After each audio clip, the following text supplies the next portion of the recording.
Today we're talking about Beowulf, which is one of the most famous poems in Old English. So in this poem, Beowulf, who is the warrior, and he lives in Geats, this is the place, so he fights with different types of evil. One evil is Grendel, the other evil is Grendel's mother, and finally he fights with the dragon.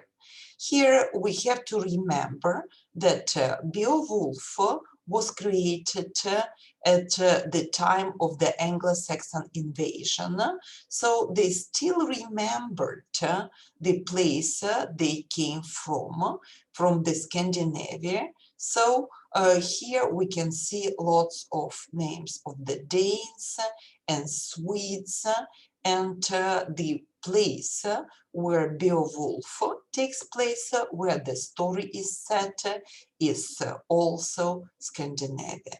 So Beowulf actually marks the beginning of English literature.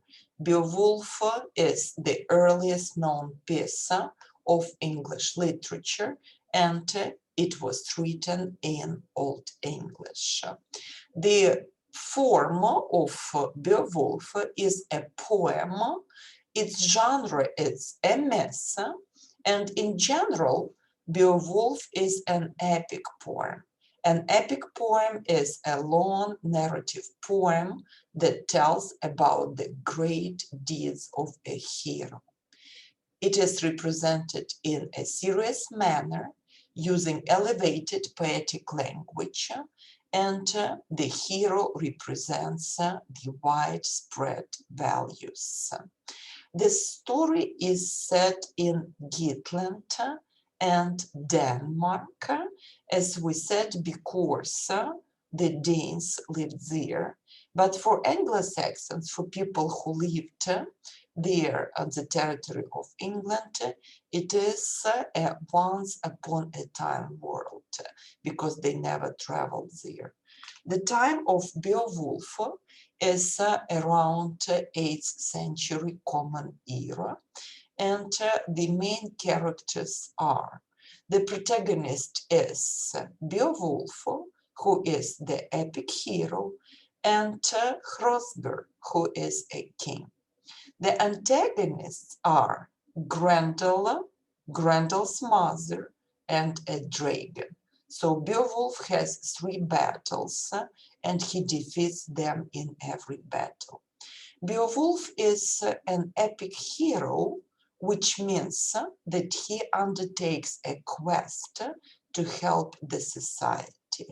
And as in many tales, Beowulf fights against evil.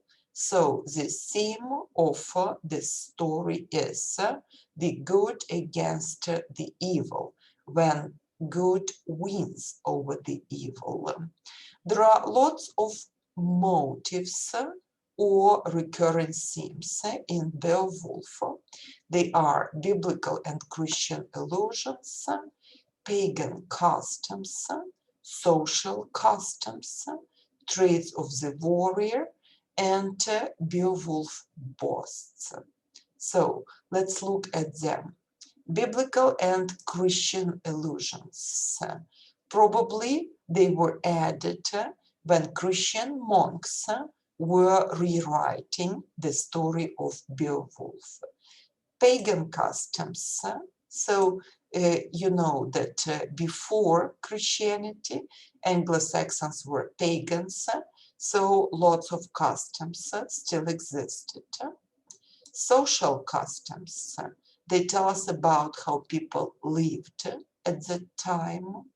And Beowulf uses direct characterization. So the warrior is characterized directly, and Beowulf boasts, meaning that he gives direct characterization to himself.